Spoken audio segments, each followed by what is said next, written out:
हमारे सभी प्रेस के साथियों का बहुत बहुत धन्यवाद और आपके माध्यम से पूरे प्रदेश और देशवासियों को आज कार्तिक पूर्णिमा की बधाई, गुरु नानक देव जी का प्रकाश पर्व की बहुत बहुत बधाई और शुभकामनाएं। साथ ही साथ इस मौके पर मैं देश के सभी किसानों को बधाई देना चाहता हूं, जिनके संघर्ष से और जिनके लगातार आंदोलन और तीनों काले कानून के खिलाफ उन्होंने जो आंदोलन छेड़ा और उसका परिणाम ये है कि आज तीनों काले कानून वापस लिए गए हैं। काले कानूनों की वापसी अहंकार की हार है। ये किसानों की जीत है, लोकतंत्र की जीत है। जनता इन्हें माफ नहीं करेगी। इन्हें साफ करने का काम जनता करेगी आने वाले समय में। सैकड़ों किसानों की सच्ची मौत के आगे किसी की झूठ की माफी नहीं चलेगी।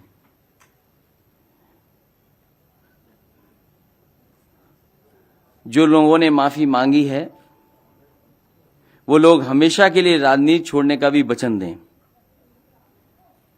ये सोच रहे हैं कि दिखावटी माफी मांग करके ये फिर से या दोबारा आएंगे। ये जनता इनको समझती है। जिस तरीके से भूमि अधिग्रहण कानून लाए गए थे और काले कानून जो 3 थे ये भी वापस हुए हैं।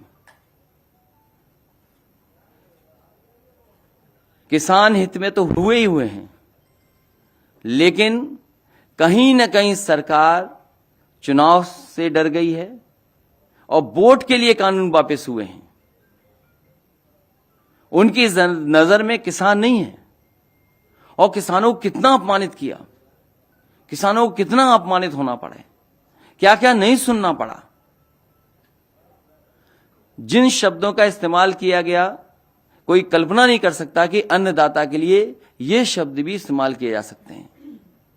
वो भारतीय जनता पार्टी ने इस्तेमाल किया और उनके सहयोगी, उनके साथियों ने हर मौके पर अपमानित किया है। और ये केवल एक की जिम्मेदारी नहीं होती है, मंत्रिमंडल की सामूहिक जिम्मेदारी होती है। अगर सामूहिक जिम्मेदारी है, न केवल मंत्रिमंडल को इस्तीफा देना चाहिए बल्कि सरकार को इस्तीफा देना चाहिए पूरा का पूरा। और फिर लखीमपुर के हत्यारे कैसे बच जाएंगे?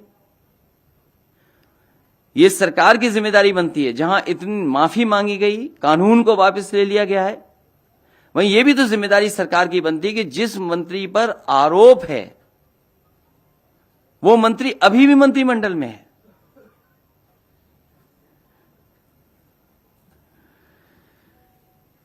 और मैं कह सकता हूं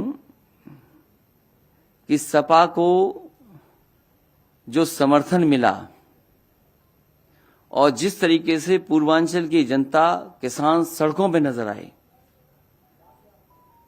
न केवल लखनऊ बल्कि किसानों ने, आए हुए कार्यकर्ता नेताओं ने, और जिस तरीके से नौजवान निकले, उनसे लखनऊ के साथ साथ दिल्ली को भी हिला दिया। याद होगा एक कानून ऐसा लाया गया था चुनाव से पहले, एक फैसला सरकार का ऐसा भी लिया गया था। क्या उससे अर्थव्यवस्था आज उभर गई? जो उस समय फैसला सरकार का था, क्या उससे आज अर्थव्यवस्था सुधर गई है? वो भी फैसला गलत था। वो तो किसी को पूछते ही नहीं है। अगर किसी को कोई याद कर रहा है अगर, तो वो समाजवादी पार्टी आज भी खजांची को याद करती है। इसलिए मैं किसानों को बधाई देता हूं, इस आंदोलन को बधाई देता हूं और जिस तरीके से जनता का समर्थन जुटा, जिस तरीके से पूर्वांचल के किसान नौजवान सड़कों पे आ गए, सरकार घबरा करके इन कानून को वापस ले रही है। और ये जरूरी नहीं है सरकार के लोग ऐसे हैं, हो सकता है चुनाव के बाद फिर ऐसा कोई कानून ले आए। इसका भरोसा कौन दिलाएगा कि भविष्य में ऐसे कानून नहीं आएंगे जिससे किसानों को संकट में डाला जाए। और अगर इनकी नीयत साफ होती तो आज किसानों को लाइन में लगना नहीं पड़ता खाद के लिए। किसी किसान को खाद नहीं मिल रही, डीएपी नहीं मिल रही, पूरे उत्तर प्रदेश में किसी भी किसान को धान की कीमत नहीं मिल रही। आज मैंने सुना कि प्रधानमंत्री जी कह रहे थे न जाने कितना मंडी के लिए इंफ्रास्ट्रक्चर के लिए पैसा दिया। पूरे बुंदेलखंड में मंडी बनी खड़ी हैं। मैं जानना चाहता हूं किस मंडी में किसानों की खरीद हुई है फसल की। मंडियों को बंद करने का काम किया गया और उत्तर प्रदेश की सरकार ने पिछले 4.5 साल से अगर मंडियों को बजट दिया हो तो बताए सरकार। जो मंडी बंद कर रहे हो, धान की कीमत न दे पा रहे हो, गन्ने के अभी भी किसानों का बकाया है, डीजल पेट्रोल महंगा कर दिया हो, खाद उपलब्ध न हो, डीएपी उपलब्ध न हो, कीटनाशक दवाइयां महंगी कर दी हो, केवल किसानों के काले कानून वापस करने के साथ साथ इन्हें अपने जो मंत्री जिन्होंने हत्या की उनका कब इस्तीफा होगा, उन्हें कब मंत्रिमंडल से हटाया जाएगा। इसलिए मैं इस मौके पर किसानों को बधाई देता हूं और जो जनता का समर्थन जुटा है उसके लिए बहुत बहुत धन्यवाद। इसका श्रेय पूरे किसानों को, खासकर पंजाब के, हरियाणा के, उत्तर प्रदेश के, देश के सभी हिस्से के किसानों को और समाजवादी पार्टी के जितने कार्यकर्ता नेता लगातार संघर्ष में रहे, जिन पे न जाने कितने मुकदमे लगे। कोई आंदोलन अगर दिल्ली से ऐलान हुआ होगा और समाजवादियों ने समर्थन किया होगा तो जितने मुकदमे दिल्ली में या किसानों पे लगे हैं उससे ज्यादा मुकदमे समाजवादी पार्टी के कार्यकर्ता नेताओं पे मुकदमे हैं। कोई नेता कार्यकर्ता ऐसा नहीं है अगर आंदोलन कह दिया, प्रदर्शन के लिए निकल पड़ा, उसके घर पर पुलिस न बैठ गई हो, पुलिस ने अपमानित न किया हो।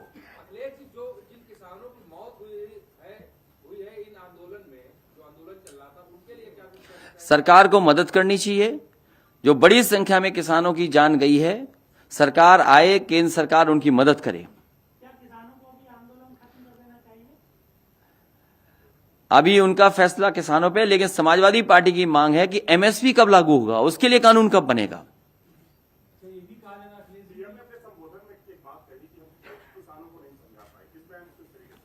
मैं समझता हूं भारतीय जनता पार्टी खुद नहीं समझना चाहती है। ये कानून उद्योगपतियों के लिए बने हैं। उद्योगपतियों के लिए न बने होते तो मंडी के लिए बजट नहीं खत्म होता। एक भी मंडी को चालू करने के लिए बजट नहीं दिया गया और जो पहले से मंडियां चल रही थी उन मंडियों के भी ठीक करने का कोई भी बजट का इंतजाम नहीं हुआ। जहां प्रधानमंत्री जी या भारतीय जनता पार्टी ये कहती है कि 1 लाख करोड़ का इंफ्रास्ट्रक्चर का पैसा दिया है, वो आखिरकार गया कहां? उत्तर प्रदेश में बताएं किस मंडी के लिए पैसा दिया। बुंदेलखंड में आज हैं प्रधानमंत्री जी, बताएं कि बुंदेलखंड में किस मंडी को उन्होंने चालू किया है। और जब से ये 3 कानून आए उत्तर प्रदेश की सरकार ने क्या बजट दिया है? क्या मंडियों में खरीद हुई किसानों की किसी चीज की? किसी पैदावार की कीमत दे पाई हो सरकार? आज पूरे उत्तर प्रदेश में धान के लिए कहां लेकर के जाए, कहां खरीद हो रही है, कहां खाद मिल रही है? उसी बुंदेलखंड में किसान जो खाद लेने गया था उसकी जान चली गई, एक ने आत्महत्या कर ली। महुआ जिले में जहां प्रधानमंत्री जी बोल रहे हैं उत्तर प्रदेश में सबसे ज्यादा किसानों ने आत्महत्या की। मुझे याद है पार्टी के डेलीगेशन गया था, एक एक एमएलसी नेता गए थे, घरों पर होकर के आए थे और जो कुछ मदद कर सकते थे वो मदद की थी। महुआ जिला उत्तर प्रदेश का वो जिला है जिसमें सबसे ज्यादा किसानों ने आत्महत्या की है गरीबी के कारण, उनकी फसल की कीमत न मिले उसके कारण। महुआ में मंडी बनी, क्या सरकार ने बजट दिया? हमीरपुर में मंडी बनी, क्या बजट दिया सरकार ने? बांदा में मंडी बनी, क्या उसके लिए पैसा दिया सरकार ने? झांसी में मंडी बनी, किसान बाजार बना, क्या सरकार ने उसमें आगे काम बढ़ाया? जालौन में मंडी बनी, क्या उसके काम बढ़ाया? इस एक्सप्रेसवे के किनारे मंडियां बन रही थी, आलू की मंडी बन रही थी, अनाज की मंडी बन रही थी, उसका काम क्यों रोक दिया गया? लखनऊ में किसान बाजार था, उसको क्यों बेच दिया गया? पूर्वांचल एक्सप्रेस में जगह जगह मंडियां बननी थी, अगर एक भी मंडी बनाई हो तो बताएं। जो सरकार मंडियां खत्म कर रही हो, कानून के सारे उद्योगपतियों की मदद कर रही हो, उससे क्या उम्मीद करोगे आप? तो जहां उन्हें 3 कानून वापस लिए हैं, जनता को सावधान रहना पड़ेगा। चुनाव के बाद हो सकता है फिर कानून ले आए ऐसा। इसीलिए बिना इन्हें हटाए, बिना इनका सफाया किए किसानों के हित में फैसले नहीं होंगे।